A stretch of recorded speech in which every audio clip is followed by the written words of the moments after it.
As Chancellor of the University, I'd like to welcome you all to this dialogue event. It's exactly the sort of debate which a great university should promote. As you know, we're going to listen to a discussion about the nature of human beings and the question of their ultimate origin. The fact that there are so many people crowding the Sheldonian, the fact that there are two other theatres in Oxford which are packed, and the fact that the proceedings are being streamed live on the web to all parts of the world does underline the importance of this event. I'm told that they're listening or going to listen to you in the middle of the night in Australia. We listen to cricket in the middle of the night. They listen to these more important matters, which just shows the difference between Australian culture and British culture. Obviously, the fact that there are so many of you here this afternoon is largely because of the eminence of our debaters, Dr. Williams, Professor Dawkins, and Sir Anthony Kenny, not only one of Oxford's great philosophers, but perhaps even more important, the former Master of Balliol. It is wonderful that both Dr. Williams and Professor Dawkins, who of course have been associated with the university as teachers and scholars over the years, have come to Oxford this afternoon, have come to the Sheldonian for this debate, so we're tremendously grateful to you. Now, there are many charming things about this theatre. As some of you who don't know already will discover, they don't include the seating. But if you think you're uncomfortable, you should try that throne up there, which is a complete nightmare. But one of the charms is, of course, the recently renovated ceiling, which shows, which has a depiction allegorically of the descent of truth on the arts and sciences, which is, of course, what we're going to experience during the course of the next hour or more. So without any further remarks, I'd like to ask Sir Anthony Kenny to chair and, I'm sure, take part in the discussion. Thank you both. Thank you all very much.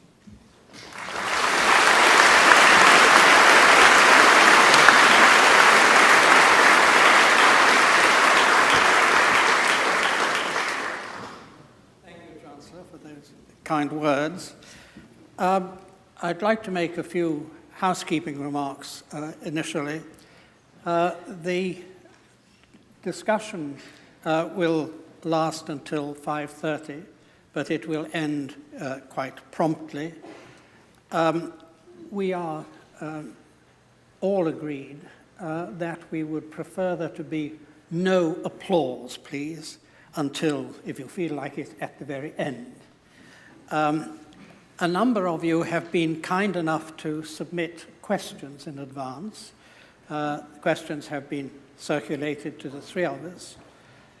And what will happen is that if at a suitable point in the debate it appears to one or other of us that a question is particularly apposite, we will then read it from the cards which have been provided.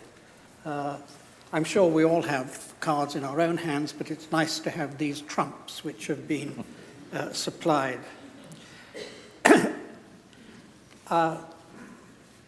We are each going to make a brief introductory statement of our position, and then the discussion will, we hope, flow freely. The topic is the nature of human beings and the question of their ultimate origins. And we're going to take this pretty substantial question in four stages. First of all, the nature of individual human beings now, of all of us. Secondly, the origin of the human species as a whole.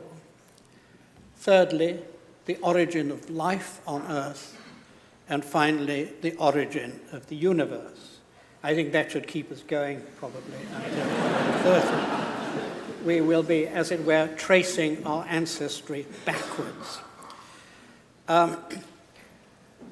Neither of my fellow symposiasts need any introduction from me, but I'd like very briefly to introduce myself and say why I am sitting between these two protagonists. I'm myself a philosopher, and I'm an agnostic about the existence of God. I don't know whether there's a God or not. I'm open to persuasion, either way. I'm flanked by two people who claim to know the answer to the question I don't know the answer to. So I sit here as a representative of ignorance. Archbishop, may I ask you to introduce yourself? As well as being Archbishop of Canterbury, I've, over my career, taught theology and some philosophy in universities, particularly in this university and in Cambridge. I have a long-standing interest in the history of theology and the history of what we rather unhelpfully call spirituality, that is, how Christians pray and understand their praying, and also a long-standing interest in the arts in general, and literature and drama and poetry in particular. So some of that will probably creep into what I say later. Do I say any more at this stage about the subject matter? Perhaps, yes, I think you would. Yes. Well, let me then, to kick things off, venture a sort of definition. Human beings, it seems, are the only bit of the universe we know about that talks about the universe. The only bit of the universe we know about that seeks to represent the universe and makes claims about truth-telling. And because of that, we, as part of that universe, are able to affect the ongoing life of the universe in certain ways, some of which we understand clearly and some of which we don't understand at all clearly. There is, in our understanding and our knowing, an element of what you might call feedback into the life of the universe. And I guess that one of the things we might want to talk about is what kind of difference it is that human beings make, the nature of the freedom we exercise, or independence, within that universal order. But within that, I would say human beings as language users have a particularly powerful central role, and that's a question to our understanding, why and how do we use language? The relation of language and consciousness in this making a difference to the environment we share. It's not a matter of absolute discontinuity with the animal world around us, far from it. But if we are looking for distinctives, this seems to be the area where we look. And just to conclude a very brief position placement, it does seem that we live in a universe which, while we would all have difficulties, I suspect, with calling it anthropocentric, is anthropogenic. It's the kind of universe that has produced conscious language-using subjects, that is, us. And part of what we're looking at today is exactly how we understand that, whether there is a question we can answer about the origins of such subjects in the universe. So I think I'll leave it there. Thank you. Well, first I'd like to say what a privilege it is to be discussing with Archbishop Williams. I was very interested in the way you began, and it reminded me of two things which Julian Huxley said. One was evolution has become conscious of itself, and he meant in humanity. And the other is a poem that he wrote which I can't remember all of it, but it begins, "The world of things entered your infant mind to populate that crystal cabinet." And I think that resonates with what you were saying, Archbishop, about the uniqueness, as far as we know, of humanity as being capable of, as I would put it, getting a model of the universe inside our heads. And no doubt we'll come back to this idea. I think it's extremely interesting. I was singing to myself in the shower this morning, and I realized that it was a hymn. I'm a cultural Anglican. I'm not going to sing it now. I will just say it. It's a hymn that we probably all know. "It is a thing most wonderful, almost too wonderful to be." I'm afraid the hymn goes off the rails rather after that point. That's when it picks up. But I think that it is a thing most wonderful, almost too wonderful to be, that at least on this planet, and possibly on billions of other planets, but certainly on this one, the laws of physics have conspired to make the collisions of atoms get together to produce nothing that any physicist would have dreamed of, but to produce things like us, to produce plants, trees, kangaroos, insects, and us, to produce collections of matter, collections of atoms that don't just obey Newton's laws in a passive way. They don't obviously disobey them, but not in a passive way, but which move and jump and spring and hunt and flee and mate and think, at least in our case, which is a quite astonishing thing to have happened, and we know since 1859 how it happened. And it's almost too wonderful to believe, but we have to believe it because we now know it's true. It's almost too wonderful to believe that the laws of physics, working through this very remarkable process that Darwin called natural selection, has produced these gigantic collections of apparently purposeful beings, which look overwhelmingly as though they had been designed. They carry a terrific illusion of design which fooled humanity until the middle of the 19th century. Now, I think that Darwin's achievement in doing that was not only a magnificent achievement in itself, but it was a triumph of science which can be generalized to science generally, because once Darwin had solved the problem of how you can get big, complicated, purposeful, and apparently designed things out of very simple beginnings, once Darwin had solved that problem, it then gives courage to the rest of science that the same thing can be done in general, and that we shall end up understanding literally everything as springing from almost nothing, or according to some modern physicists, even literally nothing. And I think that that is a truly wonderful thought.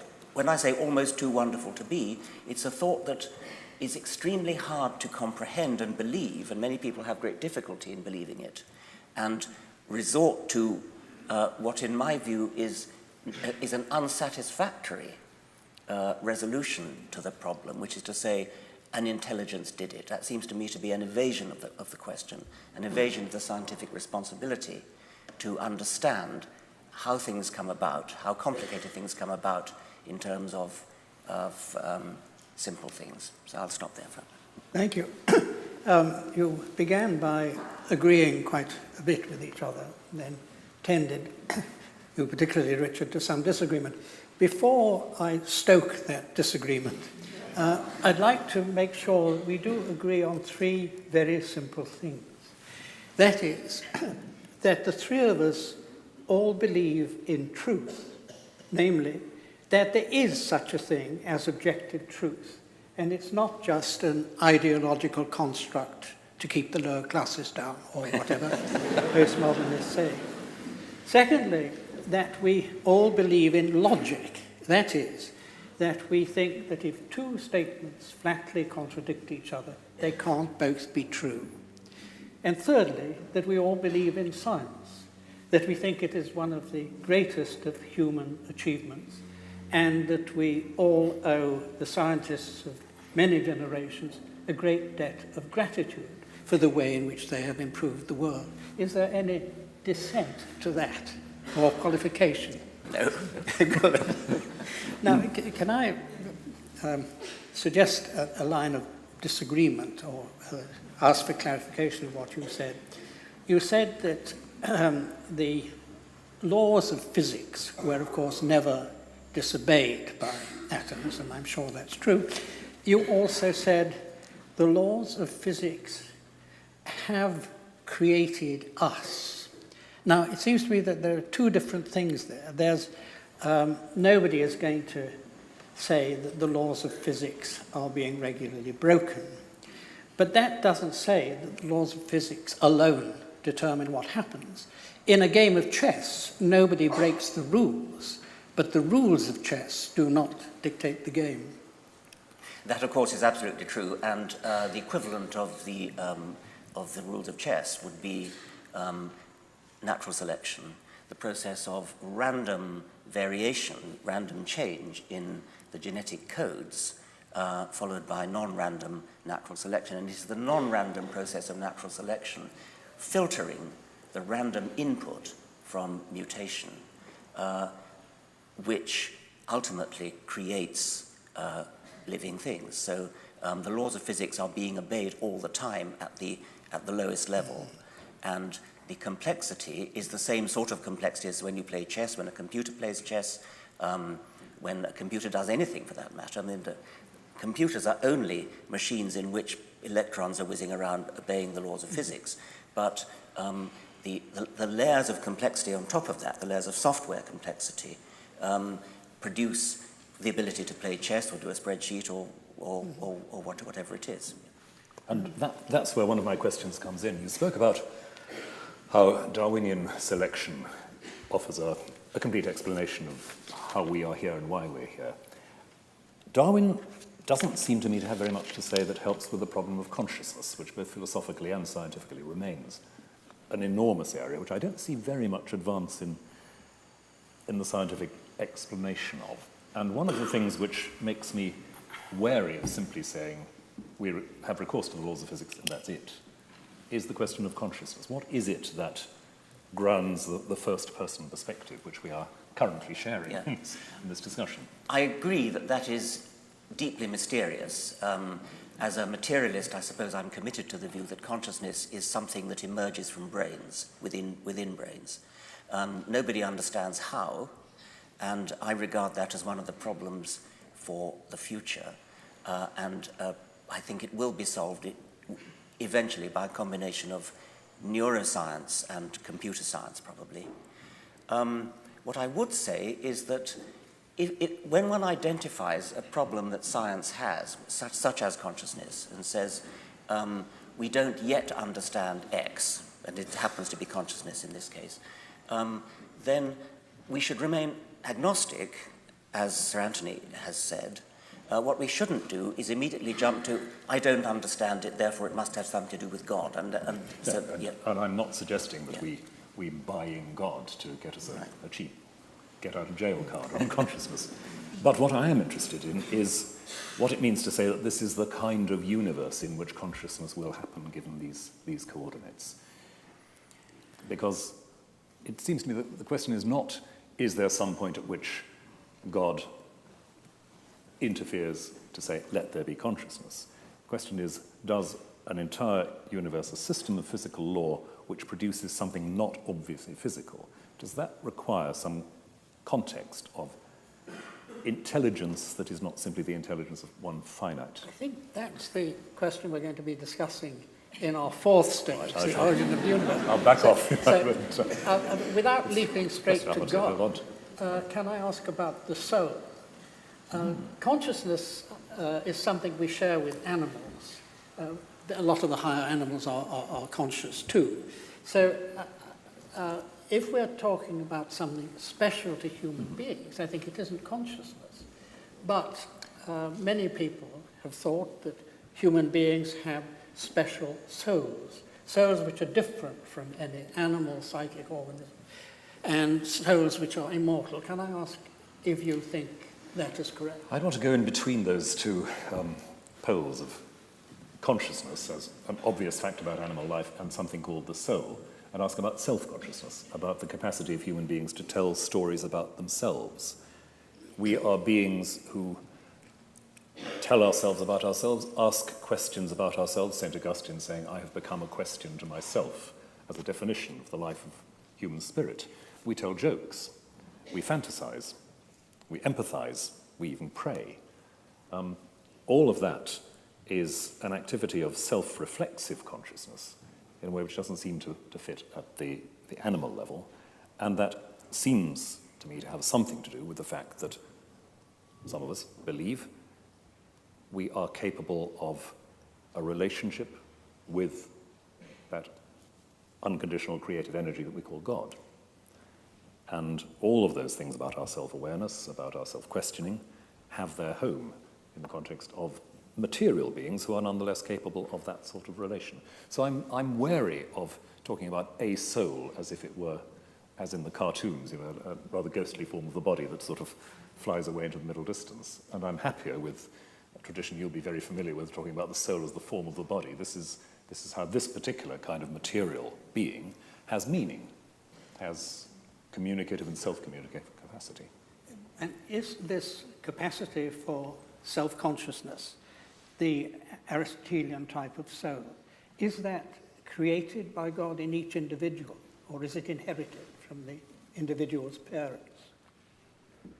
I don't believe it's created directly by God, as if there is a list in heaven that God ticks off, sending people down in strict succession. It's something which, as several of the early Christian theologians say, emerges in the material life of people subject by subject. It's, to me, very interesting that in the 4th century you have a theologian like Gregory of Nyssa saying some quite evolutionary-sounding things and saying, well, the soul doesn't come in separate. The soul is what gathers all this together when the material processes of development are complete. It's not that extra thing which has to be injected. Do you believe in a soul? Well, I think that consciousness, that phrase gathering together, is possibly quite insightful about what actually happens about consciousness in the development of a baby. And I think that there's been quite good suggestions that a baby is a sort of mixture of an assortment of different semi-individuals who gradually fuse themselves together to become what we think of as our individuality, as our conscious self. And I think there are some philosophers who feel that consciousness should be seen as a kind of illusion to bring together all the different aspects of our mind. But I thought, Archbishop, you didn't really answer what Sir Anthony was asking, because he wanted to know whether you believe the soul survives death. And you didn't actually ask me that, but I'm quite happy to come to it. I thought you did you? At the very beginning, but Yeah. you're quite right, I didn't in the last night, but please answer.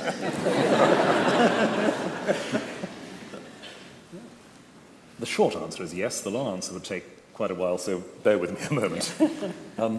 What it is that we develop in self-consciousness, in relationship to others and to God, is, for myself as a Christian, something which does not simply cease on material death. What it means that it doesn't cease, what it is for that relationship with God to advance, blossom, come home, I have no idea. I have a number of images, but no idea. And the confidence that I as a Christian have about that is not the belief that there's something in me that will survive. It's a belief in the kind of God who does not terminate the relationship initiated from God's side as I develop and grow. But could I just come back very briefly on one of your phrases about consciousness as an illusion? Yes. I've come across this sort of language, and I have to say it baffles me rather. Yes. Because if consciousness is an illusion, what isn't? I mean, the concept of an illusion presupposes that there is that's correct fair enough. Yes, way of that's fair perceiving. enough. Yeah. And I find that there's a lot of that slippage going on in some of the writing in this area. Consciousness is a mistake. But to talk about mistakes, we have to have a framework in which it makes sense to distinguish between a mistake and a correct observation. Consciousness is an illusion, but we need, therefore, a distinction between illusion and correct perception, or even, well, I could go on, but you see the point. Yes. And to say that consciousness is something emerging to resolve the problems, if you like, of a discrete ETE perception is not quite the same as saying it's an illusion, or to say with Daniel Dennett that there is no evidence for consciousness. I scratch my head profoundly over that one. I have a colleague who when one gets into this argument and they come to the point where one says, well, we don't actually have any evidence that any of the rest of us are maybe I'm the only one who is, and so on. And he finishes the conversation by saying, I'm not conscious. The thing that really baffles me about consciousness is that I can kind of see that one could program a computer to behave exactly as though it were conscious, to pass the Turing test and actually fool people into thinking that it was conscious. But I still have trouble believing it actually would be, and yet I think I have to be committed to the view that it would be. Well, I think it's sad that you're committed to that view. I think it's rather sad that you're committed to that view. Well, why? Computers are human tools. They can't even add two and two together. They are tools that are used by human beings, by human programmers. They can't even tell the time, and they wouldn't know what to do it if they did. Put it another way, if I may. Computers are, I'm a scientific illiterate here, but computers are binary systems, essentially, aren't they? That's what they work on. At bottom they are, yes, but that may not be a very helpful way to put it. But if they are fundamentally binary systems, does that mean that the way the human mind operates is invariably and always reducibly binary, or are there other? Oh no, it's just a technical convenience that they're binary. I mean, what matters is the software, which builds upon the binary events that are going on at the base. But then the question is, isn't it, whether the binary-based system of a computer can, given its dependence on input, given its dependence on certain fixed processes, whether it could move towards a state that was not, like our minds, able to operate in a non-binary. No, I think it's a red herring with the binary. I mean, you could have a quaternary computer or an octal computer. I mean, it's just accidental that it happens to be an engineering convenience that computers are binary. Once you get into the realm of software, you can forget about there being binary. Perhaps I could follow up Rowan's point by asking whether you think a computer has free will and whether you think human beings have free will. Well, I think free will is a difficult question, and I don't think computers have free will in the sense that I do think that everything that happens in a computer is predetermined by events in the world, mostly inside the computer itself. So in that sense, computers don't have free will, but in that sense, we probably don't either.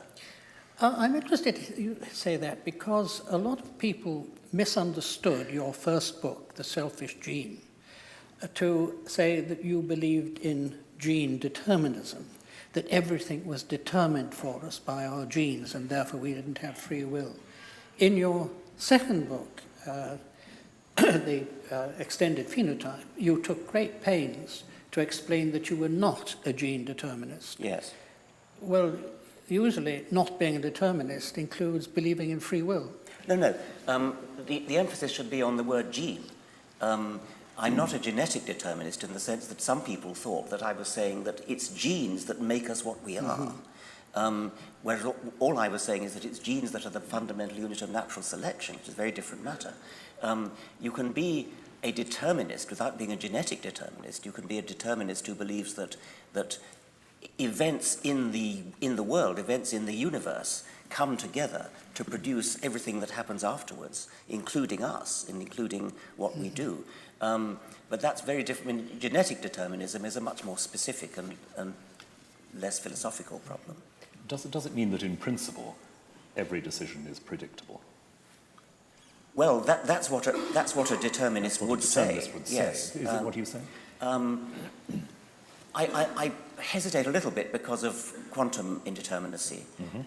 But I don't think that you can get away from determinism by postulating a ghost inside which takes decisions which are somehow independent of physical reality. Oh, I don't think that believing free will commits you to a ghost taking decisions independent of physical reality. But if, and I'd like to come back to this, if the distinction between absolutely inert stuff and mind is not quite where it's frequently been thought to lie, if the universe doesn't just break down into sort of ghostly stuff and hard stuff, then a decision is not something which some independent homunculus inside me makes, never mind what happens. It is something that emerges from a set of physical conditions not wholly determined, but innovating and thereby making a difference. I mean, therefore not. They could be wholly determined, but you would have the illusion of freedom.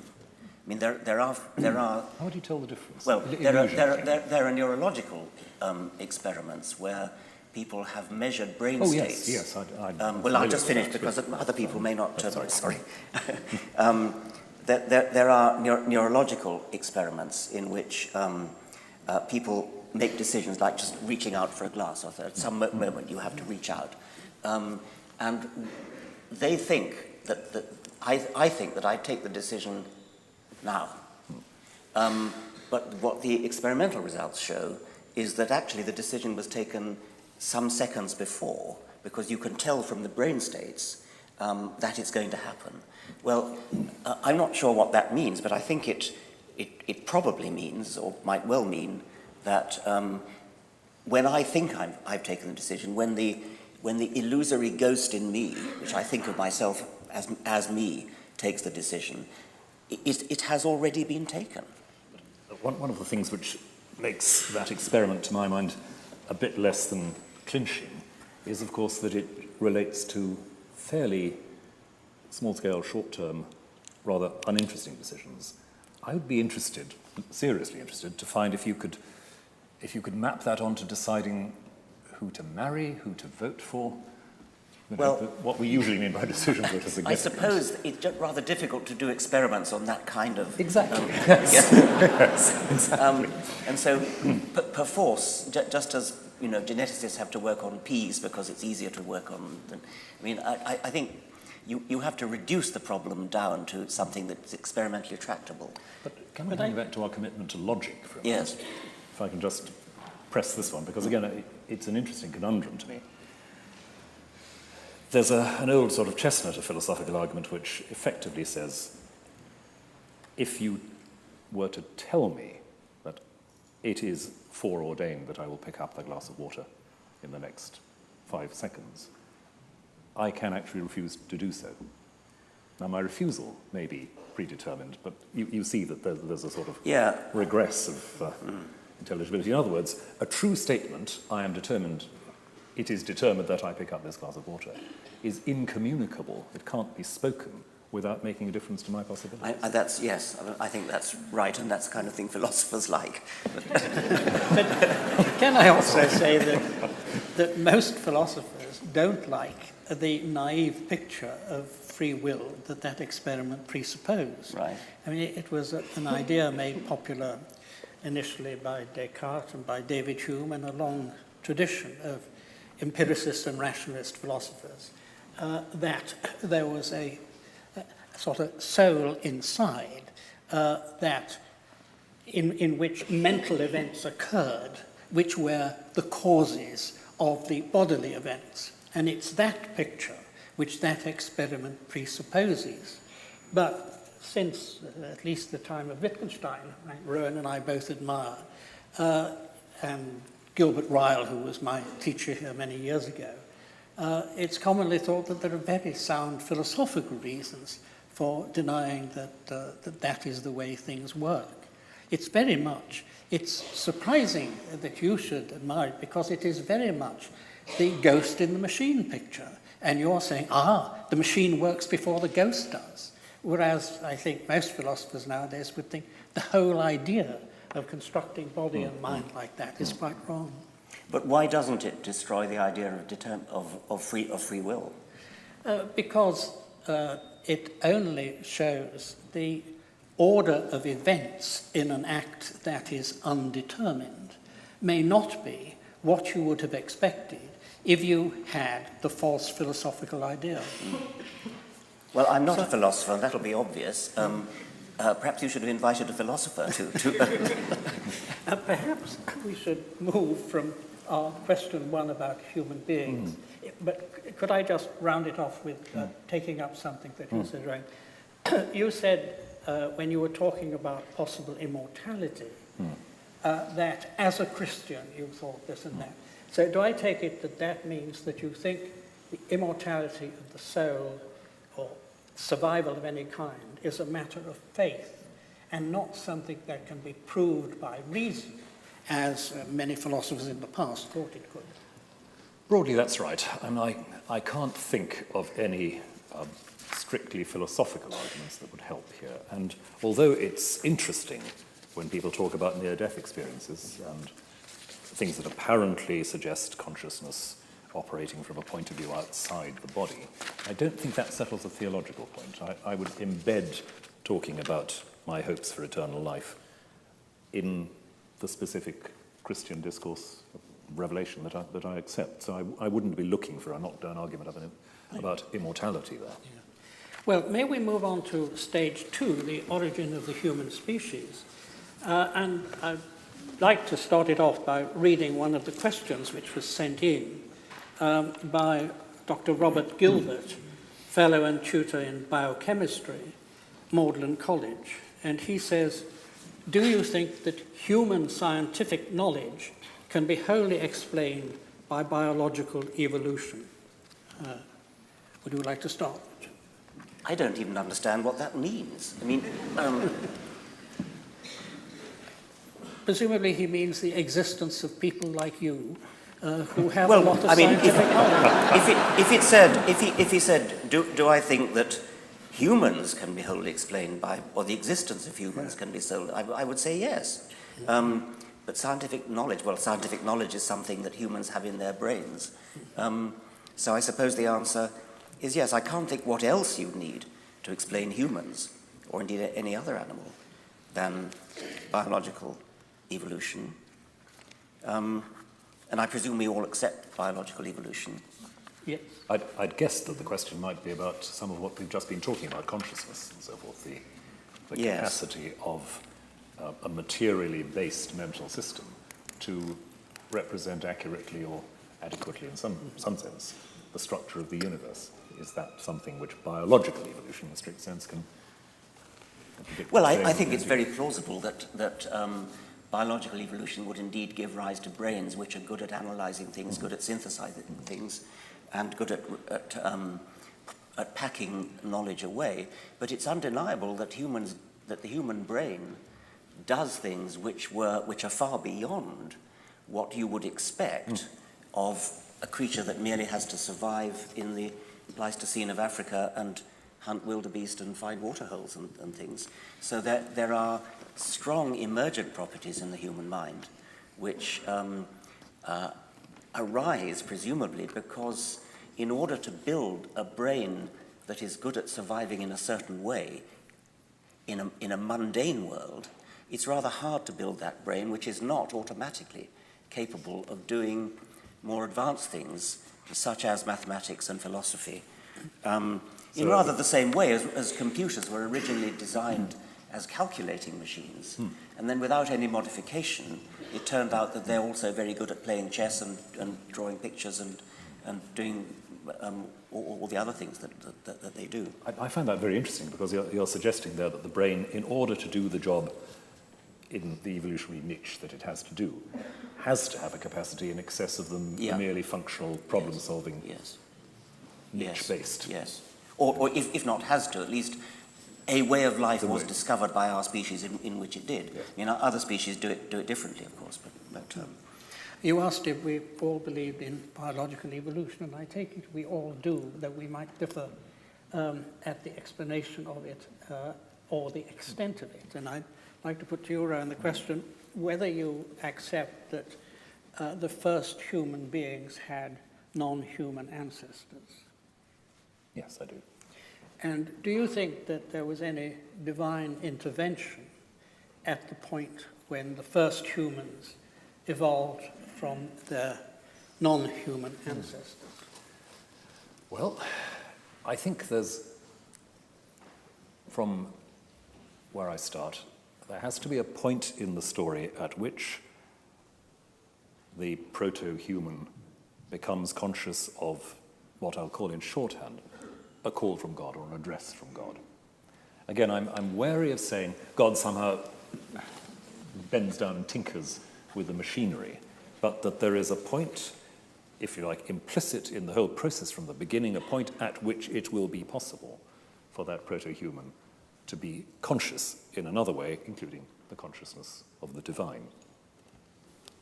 And that, I would say, is the beginning of what I would regard as humanity in the image of God.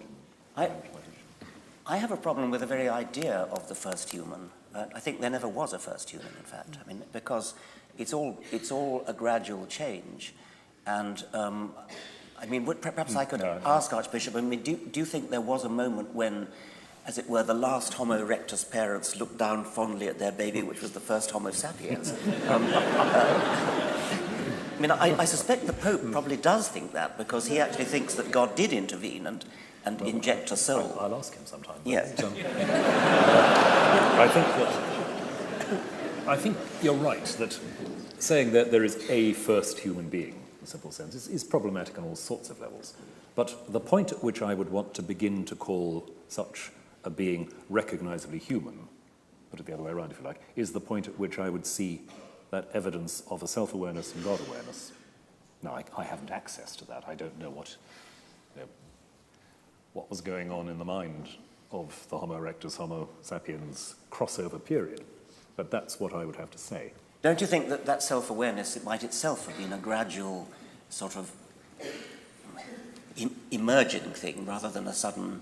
I mean, people do experiments on chimpanzees, which they call self-awareness experiments, where they put lipstick on the cheek or something and see whether the chimpanzee, when it looks in a mirror, says, that must be me, and starts to do that. Well, that's one attempt that experimental psychologists have made to investigate self-awareness. I should have thought there is self-awareness way before you would even start to call it human. I don't. Sorry. Well, I was going to ask about this blurring between the two. Does that mean that there is not a point when a new species emerges?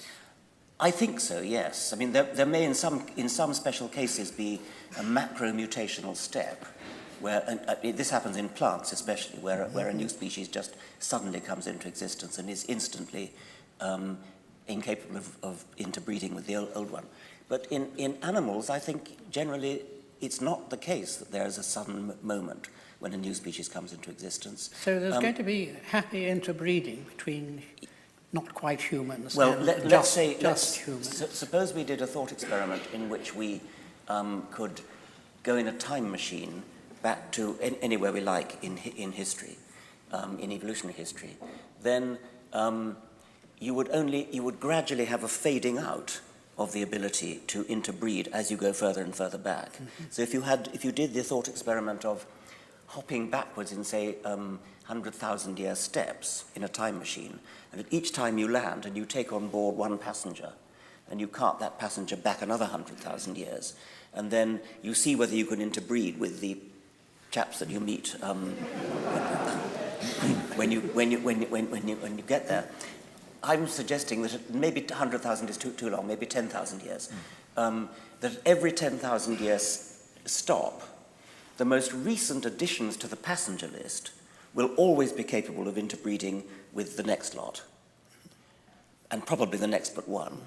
But that there comes a point when the next but 10, for example, can't interbreed, and it's a gradual fading out of ability to interbreed. And interbreeding, by the way, of course, is the standard criterion for members of the same species.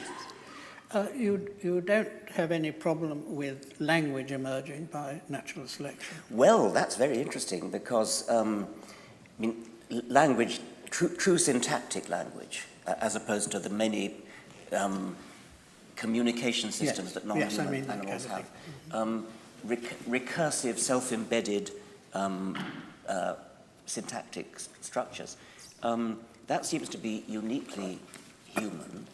And I had always supposed by recursive syntactic structures, you mean having words in it like if, not? That's right, yes. The adjective noun or the adjective noun, which adverbly verbed in the verb of the noun, all that sort of, which no other species can do. Now, there is some very interesting evidence that I think there are 2 or 3 genes, I've forgotten what they're called, which have mutated so that they're different in us from chimpanzees. There are lots of other genes that are, but these particular ones are of great interest because when humans, mutant humans who have reverted back to the chimpanzee state, can't talk. And so the suggestion is that what was required for language to evolve in humans was that at some point, this could have been a rather sudden moment when a particular mutation occurred, which enabled humans to use recursive syntax.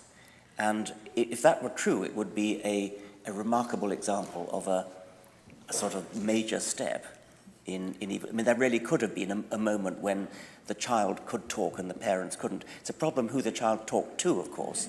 But that seems to me an enormously important question, who the child talks to, because in ordinary physical evolution, there's no difficulty in thinking that a mutation can produce an animal with a longer leg than other members of the species. I mean, you can measure the leg, but the idea that just one member had a language, given that language is a social community effort, I find very difficult. No, you can't really imagine that it would have had a language. It would have been, I mean, there have been other suggestions that the ability to do hierarchical embedment, if we can call it, started before language and was used in controlling.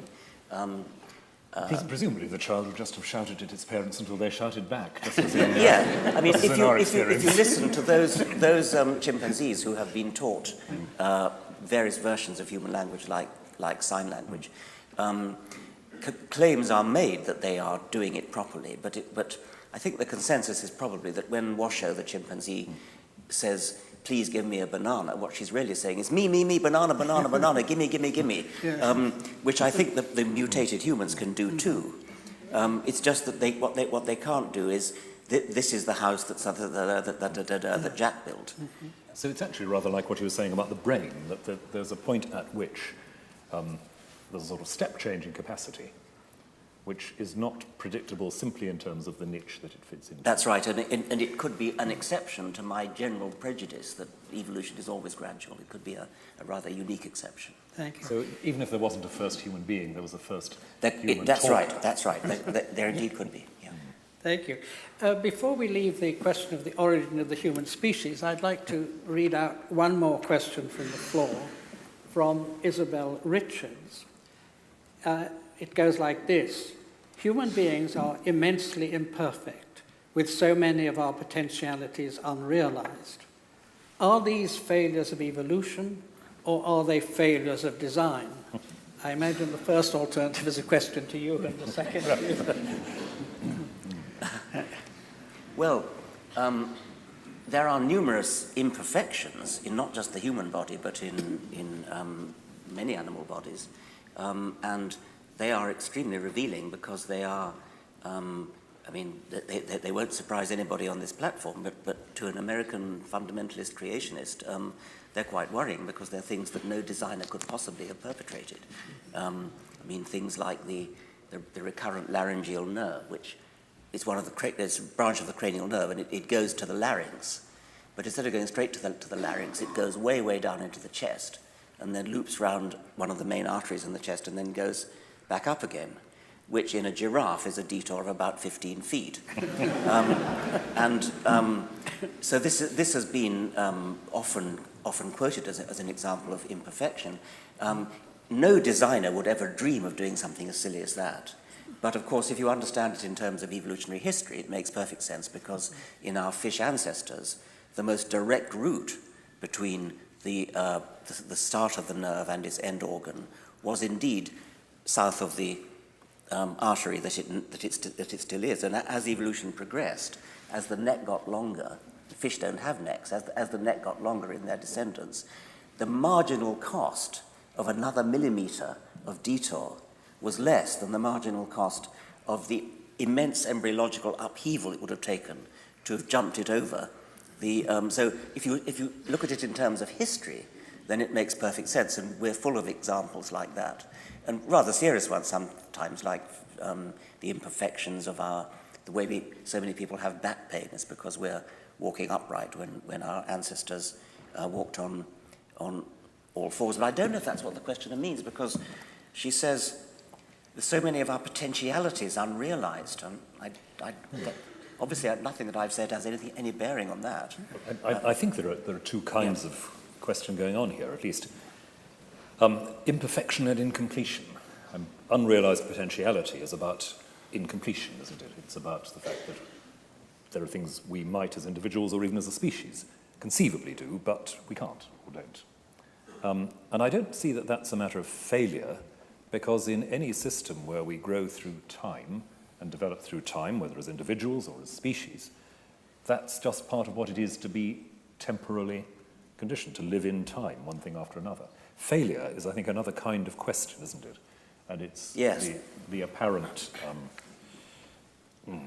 inefficiency or irrationality, in a rather loose sense, that you've just described in terms of the delivery. But I almost wonder whether she means something like the Christian, I don't know, we're all imperfect because of original sin or something like that. I mean, that it is part of Christian theology, isn't it, that humans are all born in sin and sinful until redeemed. And could she mean that? I think Isabel Richards is probably here.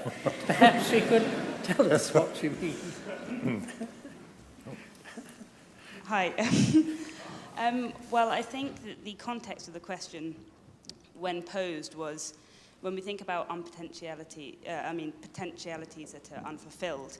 The context originally of the thought of this question was, when a mother had a child and the child, for example, dies without being able to fulfill what could be its full life.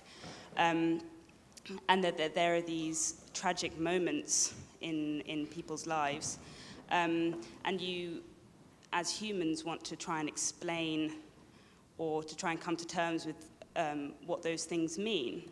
And I think the question is based around, do we need a sort of explanation for the fact that those things are unfulfilled? Is that something that evolution will eventually, for example, get rid of? Is there some sort of end game, or is on the other hand, I think you've made clear the question, and I think it is much more a question to the Archbishop than to... Well, my answer would just be, it's tough.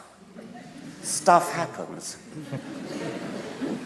So evolution... Can we let the Archbishop answer, please? I think I might feel obliged to say a little bit more than stuff happens. Yeah. Because you're asking, of course, the most fundamental question about, if you like, the emotional coherence almost of religious belief, how it's compatible with the fact that lives are cut short in terrible circumstances. I haven't got a mega theory that will sort this out. I have a kind of bottom line of understanding that in a world where change and chance are, from the point of view of any individual, uncontrollable, tragic accidents happen. That there is no way, or perhaps that's just an elegant version of stuff happens. I hope it's not quite that. But that is one of the things that happens in a world where we are not in control of our circumstances. I mean, it's of course inherent in the very idea of natural selection that distress happens. Far from evolution getting rid of the problems that you're talking about, it's the very essence of natural selection that unfortunate things happen. Death non-random death before reproduction is what natural selection is all about, and it's tragic. And if one looks around the world and sees the sheer amount of suffering that there is in the animal kingdom as well as in the human, it is exactly as you would expect it to be if it were just the blind forces of nature acting, if there were no overarching purpose in the world. It's one of the strongest points one can make, and Darwin himself said it, that I find it impossible to believe in believe that the Ichneumonidae, that's a family of wasps who torture their victims in horrible ways, could be created by a beneficent deity, something like that. It's utterly foreign to the scientific way of thinking to say, oh, isn't the world terrible? Shouldn't evolution do something about it? It's because it's terrible that evolution produces the results that it does. So this really is much more of a problem for you, isn't it? I think it is. And also, the point that Richard made about, as it were, design faults. I mean, our eyes having been put in backwards and that kind of thing. They make, but perhaps you don't believe that the universe was actually designed. All we've got to go on when we use a word like design is what it's like for us to design things. And that's a fairly short-term exercise with controllable material. I don't know, for obvious reasons, what it might be like to create a universe. I avoid the word design there. That there should be a universe which is intelligible, that it hangs together, that in various ways its processes converge to certain ends. Yes, that's part of what I mean by believing that God created the universe and that our God is an intelligent God. That involves God in what I'd call the micromanagement of the process, so that there are, rapid excursions to adjust the mechanisms when they're not doing well. That I find very difficult, because it runs straight into the worst, morally the worst kind of case that you're talking about. If God can do that, why doesn't he do it more? Can we move now on to our third topic, the origin of life? How did life originate on Earth? And it seems clear that the origin of life can't be simply explained in Darwinian terms, because Darwinian explanation assumes true breeding populations. Yeah. So this seems to me rather more of a difficulty for you than it is for Yes, the... that's of course true. Natural selection explains an enormous amount once it gets started, but it can't start until you've got genetics. And so there has to be a kind of proto-genetics before there's life, meaning that there has to be self-replicating molecules, is probably the best way to put it. And so the whole enterprise to understand the origin of life is an enterprise to imagine what it was like in the sea, probably in the sea anyway, in the world, before there was life, when there were molecules bumbling around and self-replicating molecules that made copies of themselves came into existence by sheer luck. This is an event that only had to happen once, unlike all the subsequent things that happened in evolution, where there's a repetition billions and billions of times of the same kinds of things going on. The origin of life would have been, I'm not saying it was a unique event, but it doesn't have to be any more than a unique event. Once that happened, then the whole process took off. Nobody knows how it happened. There have been various theories about it, and the currently most fashionable theory is the so-called RNA world theory, where the idea is that the original genetic molecule probably wasn't DNA. It almost certainly wasn't DNA. DNA is too complicated. But it could have been RNA or something like RNA, which has the property of being a good catalyst, a good enzyme, as well as being a good replicator. And those are the two properties that you need. DNA is a very good replicator, but a terrible catalyst. And protein is a good catalyst, but a terrible replicator. RNA is reasonably good at both. And so it's possible that it all started off with RNA, and then the twin functions diverged, and DNA, as it were, usurped the replication function, while protein usurped the enzymatic function. That's the most fashionable theory now. I would like to say a little bit more about how improbable it might have been. I said it required sheer luck. And there is an argument which I've put before that it could have been an absolutely stupendous stroke of luck. And this is quite an interesting argument. It uses the anthropic principle. Since we know that there are probably about 10 to the 22 planets, at least, in the universe, the number of opportunities for life to evolve staggers the imagination. It is conceivable that we are alone in the universe, and actually quite a lot of people think we are and would want to believe we are. If we are alone in the universe, then it follows that the origin of life on this planet was a quite stupefyingly rare and improbable event.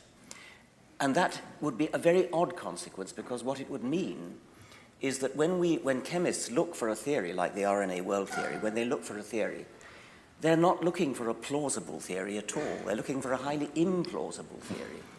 Because if it were plausible that life could originate on a planet, then the universe would be crawling with life. And my view is that it probably is crawling with life, and therefore that it's not all that improbable. But by crawling with life, I might mean only 1 billion independent life forms have evolved. And 1 billion is such a tiny number compared to the number of planets that there are in the universe, that these islands of life in the universe could be so spread out that they never have any chance of meeting each other or even knowing each other. A sort of celestial Polynesia without any canoes to them. Yes, yes. Richard, in several of your books, you've shown enormous ingenuity in proving that things which seem astronomically improbable are not astronomically improbable. But it seems to be a big step to move from saying that something was not astronomically impossible, so it actually happened. I mean, it's not astronomically impossible that the roof of the Sheldonian should fall on you in a moment's time. But I don't think that means it's going to happen. No. But remember that it only has to happen once in the history of and it only has to happen on one planet in the universe, and this is where the anthropic principle comes in. Could you explain to people what the anthropic principle is? If it's such an improbable event that it happened in only one planet in the universe, then that planet has to be this planet, because here we are.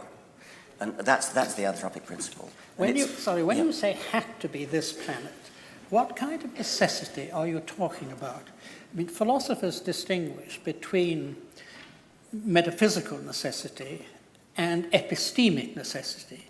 Epistemic necessity is the opposite of epistemic possibility.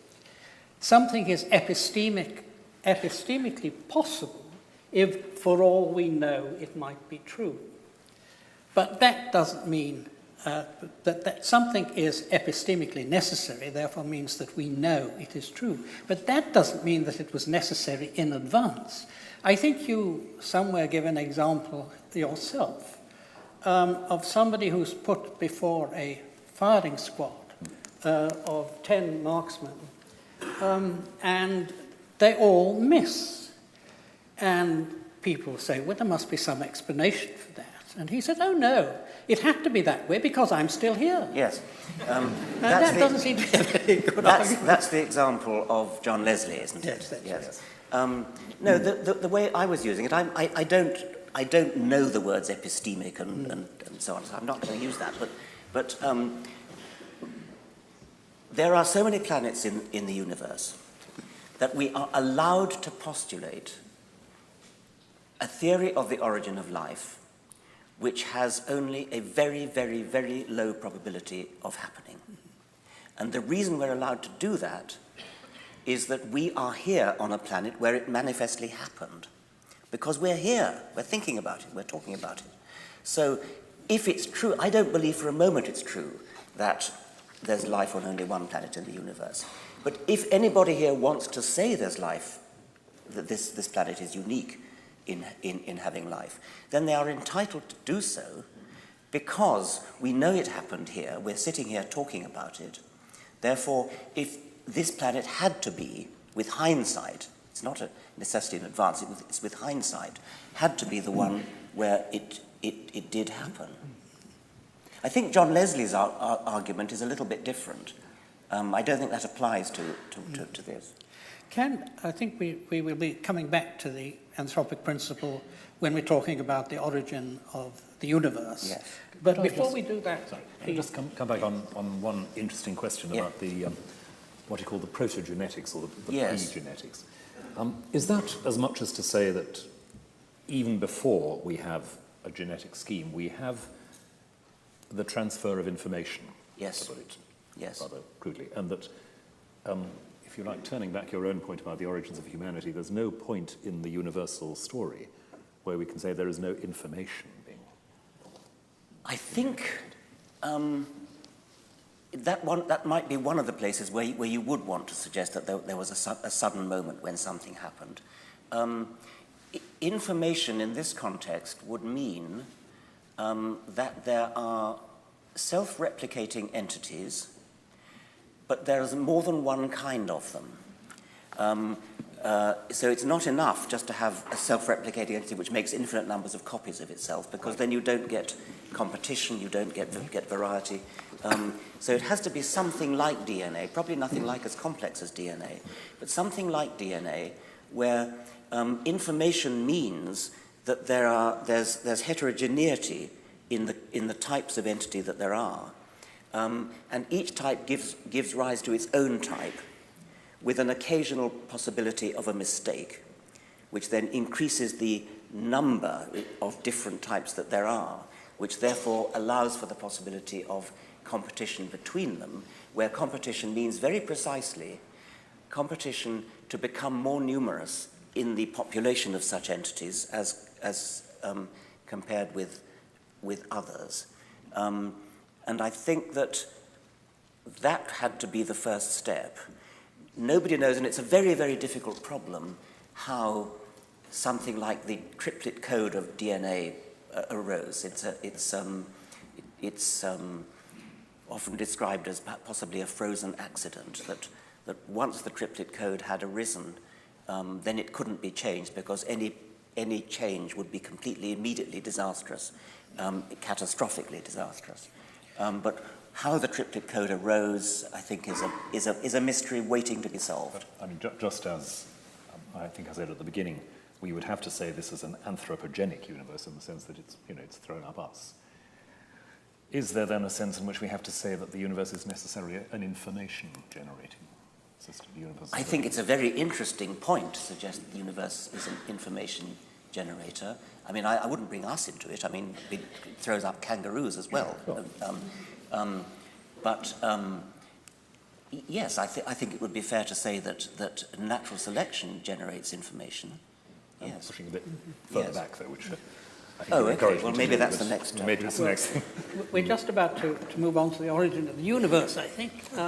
But there's a bridging question here from Berry Billingsley.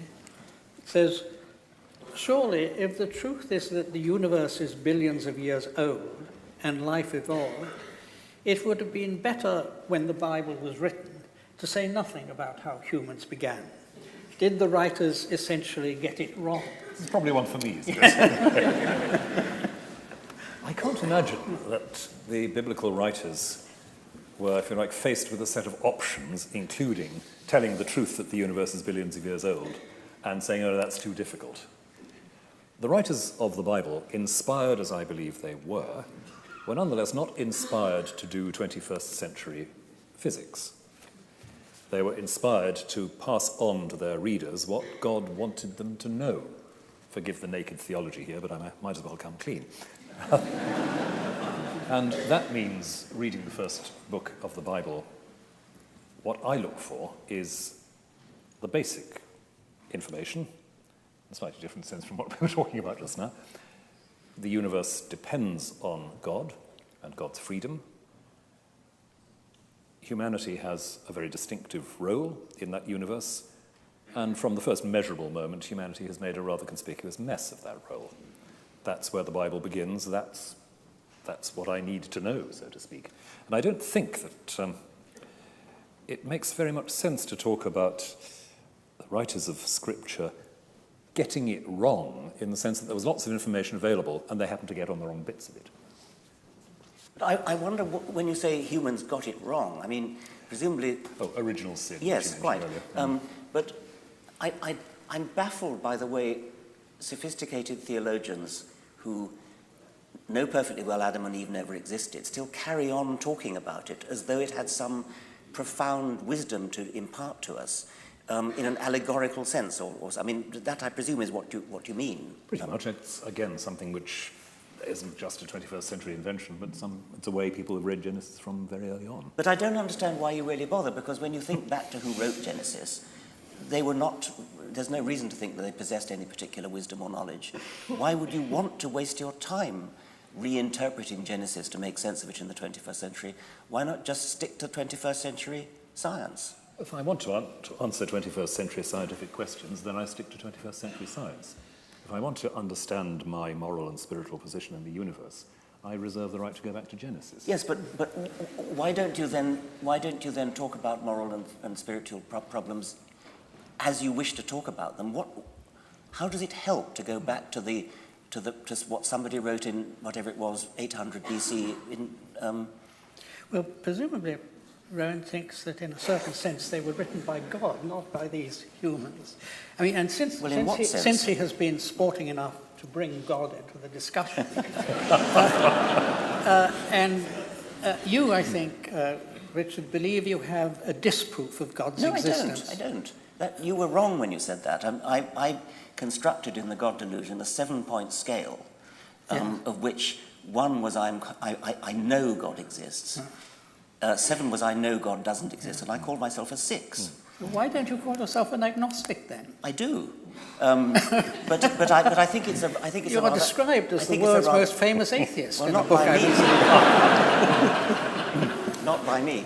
But can I ask you to right, spell out your argument? 6.9. Your Boeing.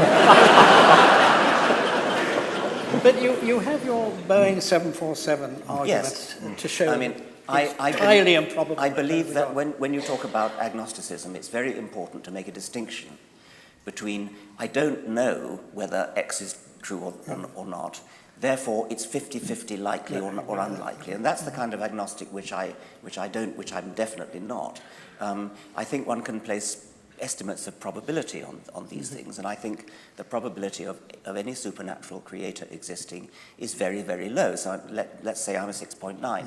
But that still doesn't mean that I'm absolutely confident, that I absolutely know, because I don't. But I was asking for your reasons for the high probability. Okay, the reasons for the high probability are that complicated things that appear to be designed, don't just happen. They, as Darwin showed us, and this is what I meant right at the beginning when I said that Darwin's achievement gives us confidence.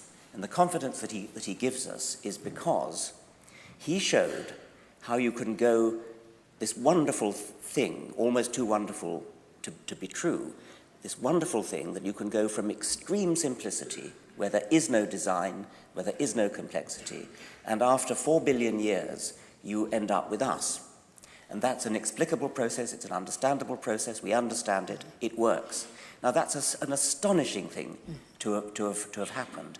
If you then go back and say, oh yes, but I expect there was a God at the beginning anyway, I mean, that completely undermines the whole rationale for doing it. Why bother to do it if you're going to, having explained how it took 4 billion years to develop complexity and the illusion of design? It's a betrayal of everything that science stands for to suddenly go back and say, oh yes, but there was a God at the beginning anyway who started it all off, or something of that sort. Consciousness is part of it. Intelligence, design, complexity, the elegance of life, all these things come late in the universe.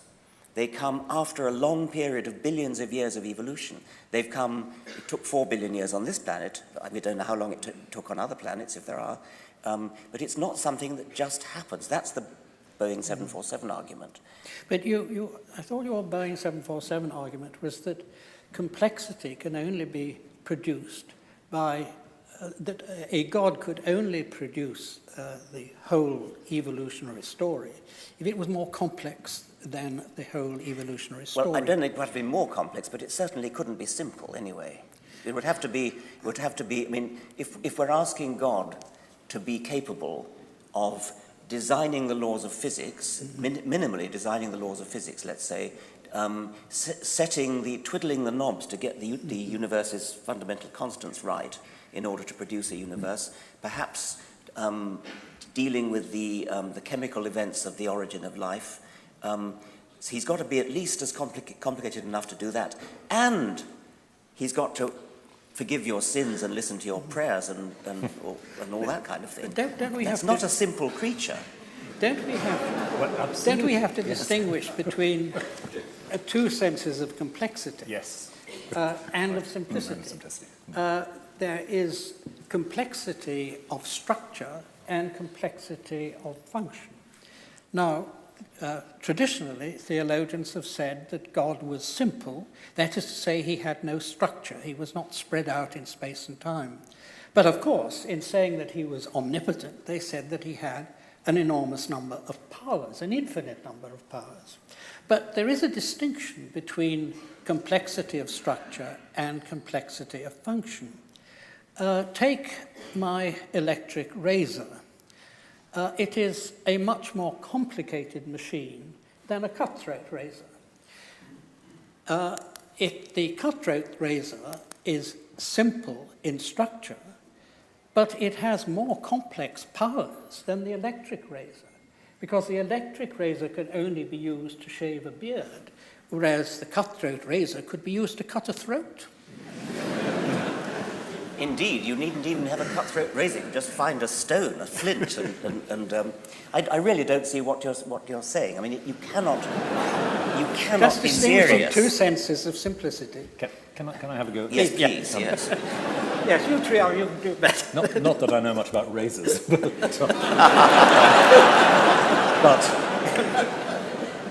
he can't be a simple creature, he said. Well, in a sense, obviously not. We're not talking about a creature. We're not talking about a single structure or a single element within the system. We're talking about whatever it is that sustains the entire system. And I think what Tony was reminding us of is that long philosophical tradition, sorry to go back to philosophy again, which says God is simple in the sense that God is not the result of any process. It's not things that have to be put together. God is such that within that unconditioned actuality that is God, all sorts of things are possible in what he subsequently does, engages with. And that's the sense of simplicity I think that theologians and philosophers have been looking for. I was very struck by your discussion of complexity and simplicity in the God delusion, and had to sit down and think a bit about why I didn't think it was quite on the ball here. But I don't think the language of simplicity as just defined is nonsense. If you're talking about something which does not come to be, and it's the sense in which you might say that what David Bohm calls the implicate order of the universe is simple. That is, it's not the result of a process. It is what it is, with all the complexity in it. It's not something that has been put together or brought into being. I have to say that I think the doctrine of divine simplicity is in flat contradiction to most of the other attributes that theologians attribute to God, but I just want to put in a note of dissent. Yes, well, I agree with that. What I can't understand is why you don't see the extraordinary beauty of the idea that we can explain the world, the universe, life. We can explain it from, well, physicists are now telling us starting from literally nothing. I mean, that is such a staggeringly elegant and beautiful thing. Why would you want to clutter up your worldview with something so messy as a God? Because the starting from nothing is so baffling. Interesting you say clutter, because I entirely agree about the elegance and beauty of what you're talking about. I was, if I may say so, I was happy to quote you in a Christmas sermon a couple of years ago on this subject, because, if I may say so, you write wonderfully about exactly that elegance and that beauty, and it's a delight to read. And I find I'm, inspired by that. I don't see clutter coming into it at all, for the simple reason that, as I say, I'm not thinking of God as an extra that has to be shoehorned somehow into this. Which is exactly how I see it. I mean, yes, well, that's where we disagree, isn't it? Could I just ask one final question before handing over to Professor Henry Brook? You should seem to be attracted by the idea that there may be multiple universes, many other universes, and this is at one point something you offer as an explanation of the very striking fact of the cosmological constants being so fine-tuned that we are able to live in a universe governed by them. Now, it seems to me that intelligent design on the one hand and multiple universes on the other are exactly on a level. They are both metaphysical hypotheses, because these other universes cannot be amenable to scientific investigation. Otherwise, they'd be our universe. And I'm not against metaphysics. I'm a metaphysician myself. But it does seem to me that if one ought not to teach intelligent or even mention intelligent design in science classes, one ought not to teach or even mention multiverses.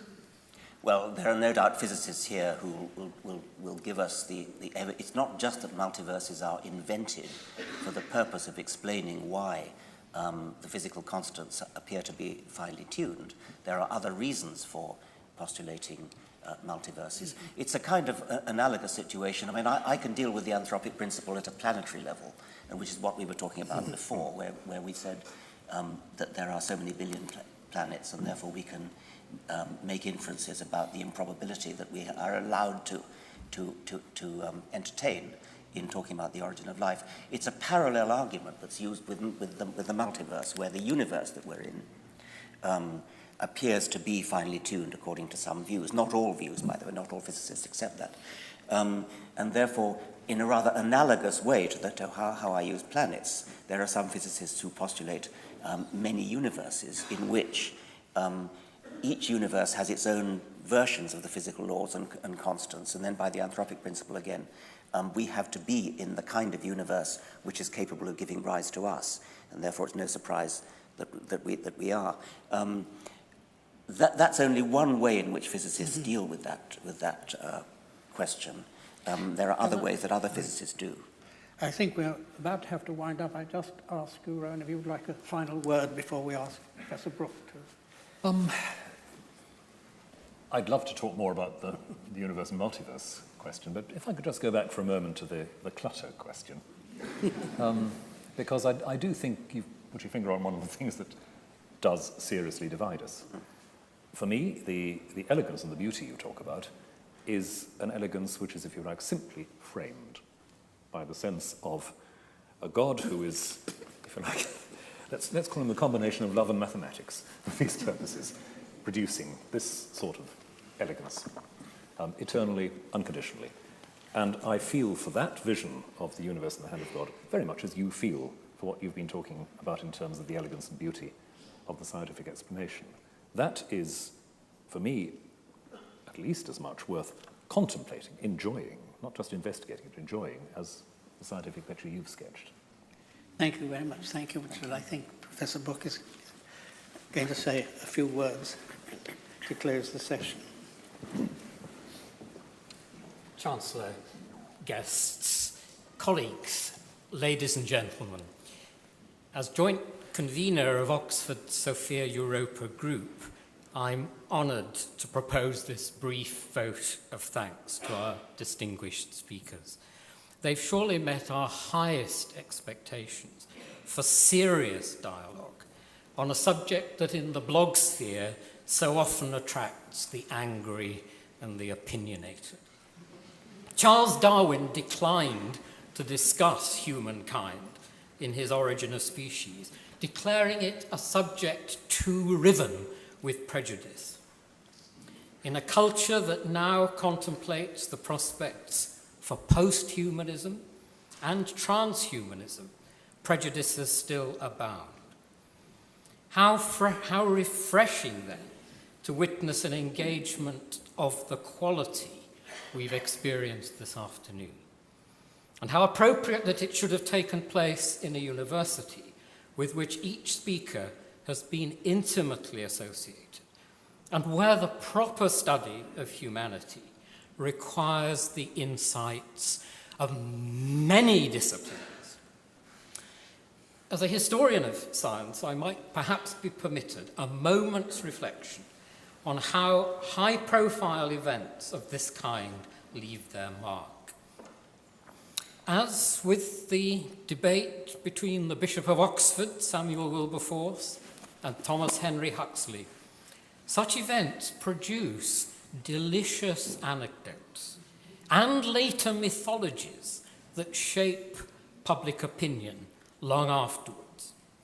When a former Archbishop of York, Dr. John Hapgood, once engaged with Professor Dawkins, a newspaper headline the following day famously read, "Apes have souls too, says primate."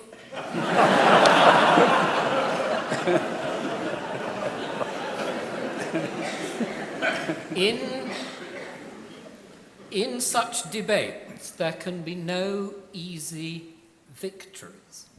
Of that contretemps between Wilberforce and Huxley, it was reported at the time that each had found a foe worthy of their steel and made their charges and countercharges very much to their own satisfaction and the delight of their respective friends.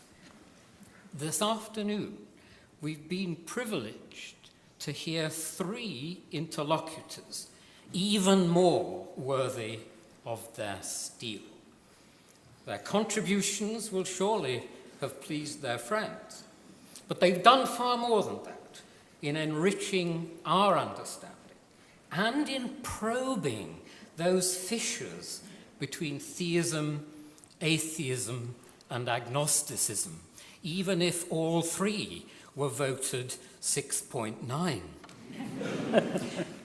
We should thank all in the university who have planned this event and made its realization possible. And please show your special appreciation of our generous speakers.